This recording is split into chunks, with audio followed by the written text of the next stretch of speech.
দেশে একটি অবাধ ও সুষ্ঠু নির্বাচন দেখতে চায় যুক্তরাজ্য। লন্ডনে ডক্টর মোহাম্মদ ইউনূস ও তারেক রহমানের বৈঠকের পর দেশের রাজনীতিতে গুণগত পরিবর্তন এসেছে, এমন মন্তব্য করেন বিএনপির স্থায়ী কমিটির সদস্য ডক্টর আব্দুল মঈন খান।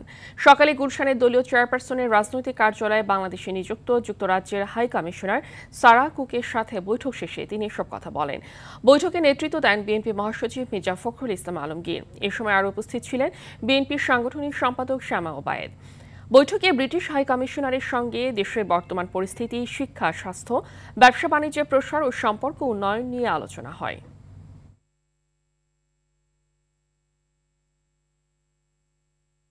ভবিষ্যতে একটা গণতান্ত্রিক পরিবেশ যখন বাংলাদেশে পুরোপুরি ফিরে আসবে, যখন এদেশে একটি গণতান্ত্রিক সরকার, যখন এখানে জনগণের ভোটে নির্বাচিত হবে, তখন বিলেতের সঙ্গে আমরা ভবিষ্যতে কোন কোন বিষয়ে আমরা উন্নয়ন যে কার্যক্রম সেগুলো আমরা জোরদার করতে পারি সেটা নিয়ে আলোচনা হয়েছে।